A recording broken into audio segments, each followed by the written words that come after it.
Basically, all I could think about at this point was, God damn it, the Russians are here.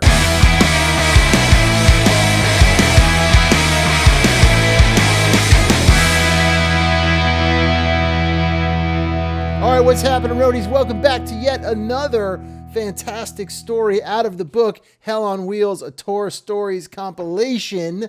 I'm going to give you a fair warning. I might be a little off today. We've got a puppy, 11-week-old puppy that we just got. Oh, good. He's resting on his bed behind me here. That's good. His name is Matcha. He's the new Roadie Free Radio mascot. He's sleeping. He hasn't been sleeping. We're doing the crate training thing. I'm exhausted. It is what it is. But anyway, thank you so much for tuning in yet again for this fantastic weekly series wherein I read a story from this book, Hell on Wheels. Once again, if you want to grab this awesome book by Greg Jacobs, you have two options. Number one, you can use the Amazon link below in the description, or you can wait until spring 2022 when the University of Hell Press is going to be putting out a new version of this book with even more stories. So either one, buy it now, buy it then, whatever you want to do, it's up to you. Also have to give a shout out to our sponsor of this series, One of One Productions, the podcast production company. Go check them out. They've got all kinds of stuff. As I mentioned before, drives, headphones, interfaces, microphones.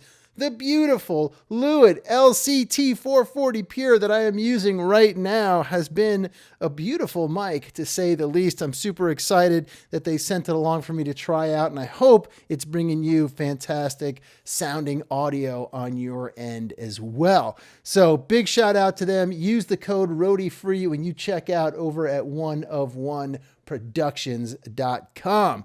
So this week, my friends, we are hearing a story from Lori from Babes in Toyland, who talked to the ever lovely Angie Martin in Minneapolis. And once again, if you're just tuning into this video for the first time and you missed my explanation last week, you know, this book, I read this book back in the 90s when I was getting ready to write my short film Roadie, and it was just great. It just added some flavor to things, and so I wanted to give a little tribute to Greg for writing this book and get some of these stories out there. I don't even know how many of these bands are still out and touring, but if they are, I hope they're doing well, and if they're not, I hope they found whatever it is they're looking for. So here we go. Babes in Toyland. This is Lori from Babes in Toyland talking to Angie Martin in Minneapolis. Lori, the first story, which one should I tell? Angie, give us a couple. Lori, the earthquake or the accident? I think the earthquake. Well, the earthquake was the big earthquake that happened in San Francisco. When was that? In October 1990? We were supposed to play in San Francisco that night. We had the night off before that. I, of course, drank about a whole bottle of Jägermeister. I had a terrible hangover. We were staying at a friend's house right on Market and Church there in San Francisco. Michelle needed a ride somewhere on Upper Haight, so I gave her a ride, and I was completely hungover. I mean, I took her up there, and I ran into Tom Arnold, who is now married to Roseanne Barr. Angie, you just saw him on the street? Lori, yeah, I know him because when he used to live in Minneapolis, we would go bowling all the time on Sunday nights. He and Maggie, the promoter for the Uptown Club, and Liz Wednesday, who is a comedian now, and me. So I ran into him and he introduced me to Roseanne, and they were going to the World Series that night. We went for a drink and stuff, and then I went back down to the apartment on Market because I had to take a nap before I played that night. I was yawning. I was thinking that I would not be able to even breathe that night at the show. So I drive back down there. I'd say it's between 2:30 and 4 o'clock in the afternoon. I don't even know for sure. I parked the car and was going into the apartment, and there was this guy putting up these posters that said, "The Russians are coming, the Russians are coming." I'm reading it, and it says, "On earth and on sea." It was some political thing. I just remember seeing that, and I was just like, ugh. I went into the apartment, went to the room where I was sleeping, laid down on the bed, and went to sleep. I was in a dead sleep. And all of a sudden there was this boom, and I was like thrown out of my bed. You know that feeling when you're kind of still drunk and hungover? I was like, what the hell? I didn't know where I was. I didn't know who I was. I didn't know what was going on. I looked in the bed to see if someone had pushed me out. I didn't go to bed with anybody. I was confused. I was like, what am I doing? Everything started shaking and moving, and all the wood started cracking in the corners. Everything was falling off the mantle over the fireplace. I started running up and down the hallway. There's this long hallway with a front door and a back door. And basically at this point, all I could think about was, God damn it, the Russians are here. I'm running up and down the hallway in my boxer shorts and a tank top thinking, are they going to come in the front door or the back door? I was so confused. All of a sudden, I was like, wait a minute, I'm in San Francisco. It's a fucking earthquake. Duh. So I opened up the front door and the street was literally in waves, like waves on the water. It was like the epicenter, just because Market Street was where the main tremble was. And it was amazing. I'd never experienced anything like that. And of course, obviously, we didn't play that night. Everything was destroyed. It was unbelievable. Kat was on the ocean, so she didn't really know what was going on. She didn't even know what had happened because she was on the ocean with somebody. She really missed out, and Michelle was having coffee on the upper height. She kind of felt it, but it was nothing like where I was. And it was really weird because my body was really affected. I was still really tired, but I couldn't sleep for 2 days. Mentally, I was like weird, kind of cool. I experienced that. That was amazing, you know? It was sad and all at the same time what happened to all those people and stuff. So being the entrepreneur that I was, I'm not really a capitalist or anything, but knowing that I was broke and not going to be playing any shows for the next couple of days, I went out at like 5 o'clock in the morning. I went down to 16th and Valencia in the Mission where I have a friend who has a newspaper stand. They had the 2 different papers, the Chronicle and the San Francisco Examiner. And because all the electricity and the power was out, they did them on the old hand machines. So they made both papers off the original press. I had about $15 on me. Each paper was, 50 cents or something. I spent all my money and bought an equal amount of each. There were only like 2,000 copies total made of each. It wasn't very many, and I bought as many as I could. So later on in the day, everybody was rambling for a paper. And I was like, yo, $2 each, $2 each. I sold them like that. I wish I had a million more. I kept a couple for myself. I was like, I'm going to make some money because I was poor. And all these businessmen were like, fuck you. And I said, fuck you. Give me $2 for them. You want one? You're wearing a $5 million suit. Whatever. I sold them all and ended up having some money to live off. I guess it was kind of a scam thing, but I don't care. Angie, was your van or whatever you were traveling in okay? Oh yeah, it was okay. And actually I sat in the van and turned on the radio because none of the electricity worked, but the car stereo did. There were people all over the place standing around my van listening to all the news. It was really amazing. And the World Series was going on and I was thinking, oh my God, it was probably Roseanne and Tom Arnold having sex. And because we didn't play that night, the next night we played a benefit for earthquake victims at the Kennel Club with Fetch and Bones and a couple of other bands. We got some money for the people whose houses burnt down and got to get some food on the shelves. And the really weird thing was that the next time we were in town, I was like, oh man, you better hold on to yourselves because there are going to be some earthquakes. And that night there were 2 small earthquakes again. The other story, I seem to think that it happened on the same tour. It was Friday the 23rd. We were driving, looking for Superstition Highway, and it was myself, Kat, Michelle, and Dave, our sound man.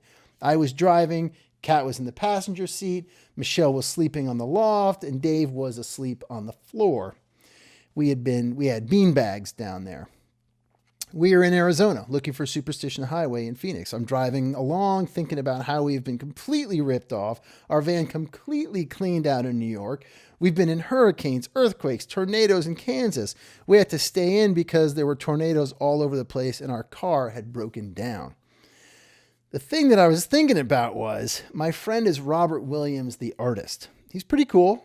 Basically, all of his paintings have one huge story in them. I had gone out to his house when I was in LA. He had invited me out there and we were sitting around chatting. He had brought up that maybe he could do a record cover for us sometime because he's really into the band and he's also a friend of mine. So I'm driving along and I'm thinking, well, he could do our next record cover. And I had this idea that it would be this picture. He kind of does cartoon, realistic, weird stuff of the Babes in Toyland driving along in a van, then having all these different scenarios around us. It would tell the story of all the different things that have happened to us with God up in the clouds with a pair of dice in his hands. And on each side of the dice, it says tornado, earthquake, storms, blizzards, hurricanes. We were in a hurricane out in South Carolina. We were supposed to play there, and the venue blew down the day before, so it was canceled. So I'm thinking of God standing up there with a big pair of dice, ready to roll them to see what was in store for the Babes on tour. I had the whole thing in my head, and I thought, the only thing we haven't been in is a car accident. So I'm thinking that as I look across, and I see this pickup truck with a camper on it. And all of a sudden, the rear tire comes off of it and goes into the ditch between the lanes. It was a 2-lane highway, and the truck had been coming toward us. For a second, I thought I was daydreaming because of what I had just been thinking about. I see this tire come off the pickup truck, which probably doing about 65 miles an hour, and goes into the ditch. It starts to pick up tons of speed. It went down into this gully and then starts to come up the other side. It flies through the air, and I'm looking at it, and I'm like, oh my fucking God. I screamed and I yelled, "Cat!" I think she might have been sleeping, sitting up. I slammed on the brakes. Michelle flies out of the loft, lands on top of Dave. There's no one else around us. This tire storms straight at us, fucking smashes, just totals our van. It smashes the windshield, tears the roof off the van, and then goes bouncing and rolls a mile into the desert. It was amazing. I was sitting there thinking, oh my God. Kat and I both had sunglasses on, thank God, because we would be blind. We were sheathed with glass. Kat got it worse than me because of the angle that it came at. It got her more. But if I would have not yelled, she kind of ducked down, so it got her more in the legs and a little right around her chin. She has no scars, just one little one on her leg. But she was really bloody because of all the glass, and we used the picture for our Australian 45 with Handsome and Gretel and Pearl. One side of the cover is a picture I took of Kat in the back of the police car. I had immediately gotten my Polaroid and took a picture of her. It was amazing. She was wearing a red dress with a red bow in her hair, and there was all this blood, and the cop is standing there. It looked like it was totally staged. The cops were really cool. It was just weird. The first thing I did was get out of the truck, and I was just crying, not because of the van. I mean, I was scared because of what had happened, but I knew everyone was okay. I was just freaked because it was exactly what I was thinking about. It's Friday, the 23rd. We're looking for Superstition Highway. We've never been in an accident, and this tire goes flying through the air, totals our van. The truck that lost the tire kept going. The cops go chasing down looking for him. They get him. He's a 45-year-old Mexican man who didn't have his license. It was his mother's truck, and he only had one eye.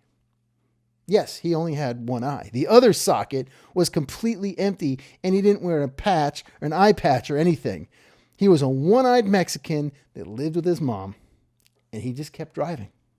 They found him like 2.5 miles down the road, driving with 3 wheels, trying to get away because he was in so much trouble. And this is only the beginning of the goddamn story. They tow the truck away. I did know one woman in the area who had lived downstairs from me in Minneapolis. She lived in Phoenix, and I tried to call her. We all went to the hospital. They pulled the glass out of Kat. I had a little glass. It was nothing major. But if we hadn't been wearing sunglasses, there was glass just sheathed into the sunglasses. So Heidi finally gets a hold of us. She comes and gets us, and we stay at her house for about 3 days. We are looking for a van. We're in trouble. We have this tour to do, and we have to find a van. And we are stuck in Phoenix, Arizona. So we go and rent one from Rent-A-Wreck. And the woman who rented us one, her name was Amy. She was nice, heavy woman. She just worked in this place. So she rents us this 1975 Ford van. We did not like it and did not want to buy it, but we had been running around. And all the vans we saw were either way too expensive or they were just shitty vans. We just kept looking every day from sunrise to sunset, and we couldn't find anything. So we thought, What about this van we're using now? I called up this woman, Amy, at the Rent-A-Wreck, kind of late at night. She answered the phone and asked, what do you think about us? And I asked, what do you think about us buying the van? Is that possible? And she says, well, I'll have to talk to the owner about it, but she's not here right now. She's here every day, but she left for the night. If you want to call tomorrow, she comes in about 12 to 1 in the afternoon. I said, okay, and I hung up. The next day, we're driving around, and I decide to call her. It's about 1 o'clock in the afternoon. I say, Amy. She says, yeah. I say, hi, this is Lori, the woman with the van. She says, hi, how are you doing? Oh, just a minute, please. I can hear her turn up the TV, and then she yells, oh, my fucking God. Oh, my fucking God. I said, what? Are you okay? I thought someone was robbing her. I didn't know what was going on, and she was freaking. She says, I can't talk right now. The owner is on TV. So we run and turn on the TV, and they are talking about this woman who was driving with her husband. They were chased off the freeway in the desert by her lover, who I guess had been threatening her and making her life miserable. So she and her husband were trying to escape somewhere. This jealous lover ran them off the freeway, put a gun to the head of the husband, and shot him point blank. This is a live eye cam of the police taking her out of the desert, and they arrested her boyfriend, and her husband is dead. And this is the lady whom we had just called to see if we could buy the van from. I'm like, oh my God, maybe we can get it really cheap. I couldn't believe it. We had to buy this van, and this lady did sell it to us. It was so fucking weird. We ended up leaving after about 5 days. We finally had settled with the van, and we went and bought it. Angie, that doesn't even sound real. I know, but I don't think you could make that up. No, I have witnesses. And so we bought the van, and that was that. That was our tour van. Do you still have it? Actually, we just sold it in October. That is crazy, man. Sometimes I read these stories ahead of time just to take a once through it before I read them live, but I only got halfway through that one. So this whole second story about the van, I had no idea what was happening as I was reading it. Awesome stuff.